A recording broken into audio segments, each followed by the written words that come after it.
that Steve is the problem borders on insanity. Best coach this franchise has ever had. You know how hard it is to win a NBA championship? This guy's won 4 now. Absolutely, like a letdown game was just right there against Houston. I also want to give Houston some credit here. Oh, yeah.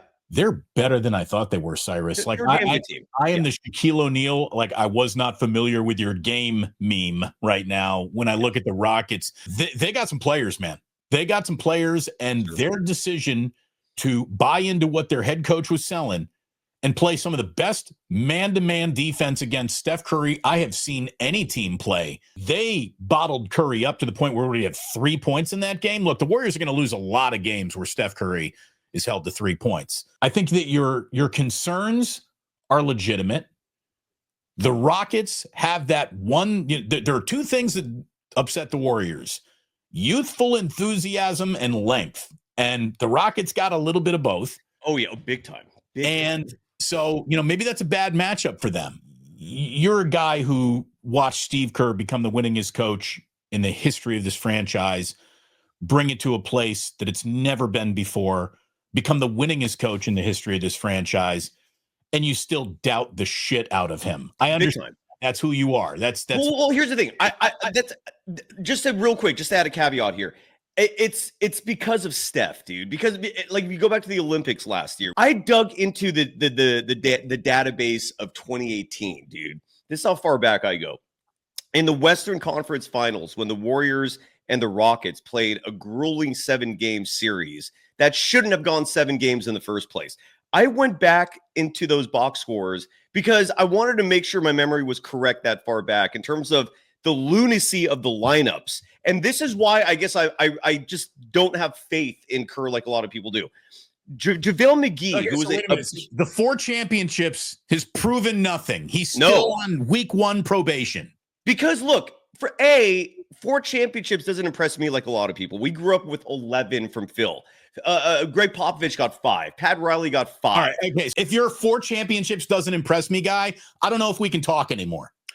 As a head coach, Stephen Curry, that impresses the shit out of me.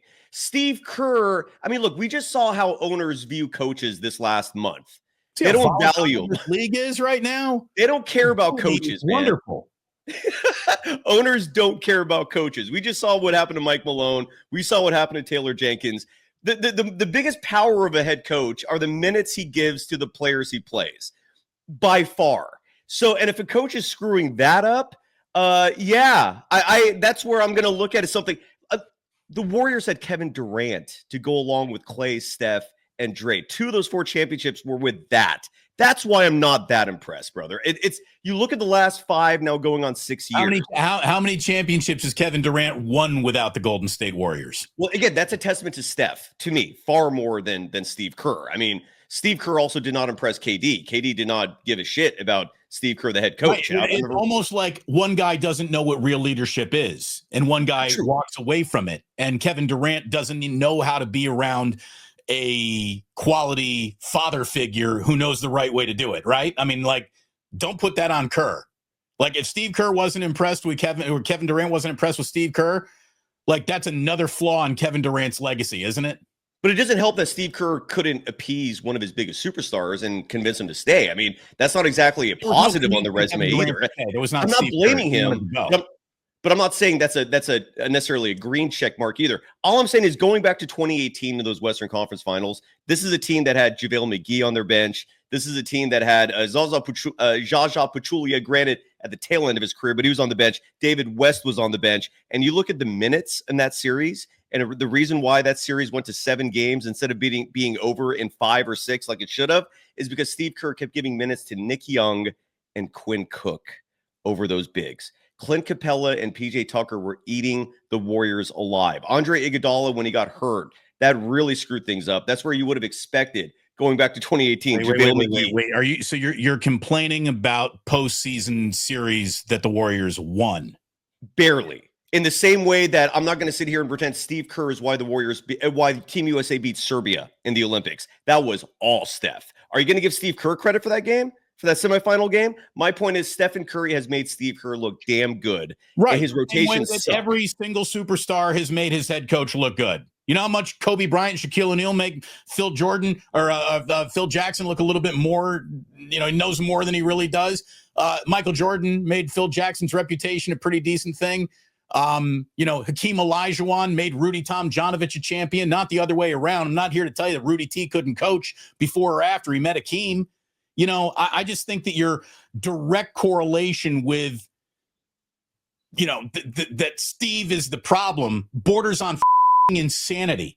Well, again, you're not answering any of the nuance I'm presenting. You're giving me like whataboutisms, like in response, he makes life harder than it should be, and he lucks the fuck out with a lot of these series. A lot of reasons you would imagine. Like Steve's not there trying to lose games his way, but he's obtuse about it. Reason to why he thinks it's going to happen this way, and going small.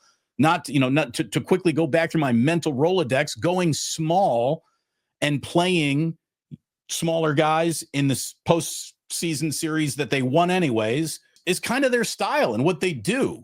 And I'm going to tell you right now that JaVale McGee nor Zaza Pachulia was really like a boatload of assured these are going to be great minutes from them at that point in their careers. Better than Quinn Cook and Swaggy P. Well, who weren't doing anything that series either. Nick Young was a little bit of an adventure. But look at it this way. What are you upset about? A series the Warriors won in 2018, the Houston Rockets, or last night's rotation? Like, what are you upset?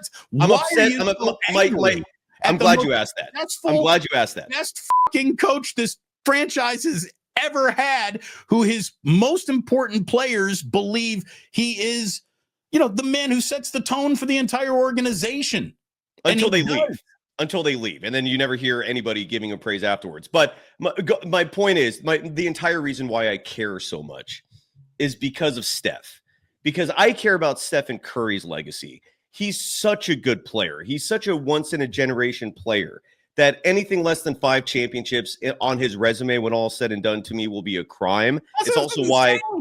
That's insane. What? You know how hard it is to win a NBA championship? One NBA championship is a great career. You won an NBA championship. Congratulations. Now you've won 2. Now you've won 3. This guy's won 4 now. And that's not enough. You think that the Warriors have wasted Steph Curry's fucking career? I think if Kobe Bryant finished with 4 and not 5, that would be a disappointment. I think you and I will agree to disagree then on the value of championships. Like to me, the goal, it's like the ultimate end destination is a chip. Like that is the goal of competition, man. It's sports. If you don't win the championship, if you ain't first, you're last. Invoking the great Ricky Bobby. So you understand we're laughing at Ricky Bobby that whole movie. We're not agreeing with him. I know, but again, this is where I appreciate greatness, brother, and Stephen Curry is greatness, but winning a championship is the true symbolism of that greatness. And to me, 4 times, and you need a 5th before. I need a 5th. Look, it's the same reason if you're a LeBron fan, and those guys are more on side note who think he's better than Jordan in the all-time discussion, but Jordan's 6 chips, that is the difference. Ultimately, 6 Finals MVPs, it does matter. And to me, as much as Steve Kerr, I give him credit for helping Steph get over the hump with that first chip. No doubt about that, man. But again, we just saw 3 head coaches with a championship on the resume get fired. And I'm looking at Steve Kerr, not the first 5 years when those teams were stacked to no end. I mean, do not pretend Steve Kerr is why those KD teams won championships. I'm looking at the last 5 years where they've underperformed a lot. They've missed 3 of the last 5 playoffs, and they're still in danger of missing a 4th. So that's what I mean. Like, I feel that you're like really, really upset that Jonathan Kuminga hasn't developed as a player, and you want to hold it all against Steve. It's all Steve's fault. No, that's all right. What I'm saying is that maybe Kuminga too. Maybe there's something about him that they, Steve is more familiar with his roster than you and I will ever be, and he isn't trying to keep better players out of the game just because he wants to do it his way and prove something. I don't think Steve is working from the I have something to prove here. Do you know that for sure, man? He does come off as a prideful, stubborn son of a bitch sometimes, dude. I mean, are you sure about that? Well, I mean, what coach doesn't have those tendencies about them? They're all pretty prideful and they're all pretty stubborn. And I would not use son of a bitch to describe Steve. He's one of the most affable, easy to talk to, even in bad moments, just polite Boy Scouts I've ever dealt with in the history of covering sports or interviews or anything. I mean, he's a media savant, Damon. That's never been the question here. My question is his head coaching and the decisions he makes with personnel. I don't think he's the right coach for a 2-timeline approach.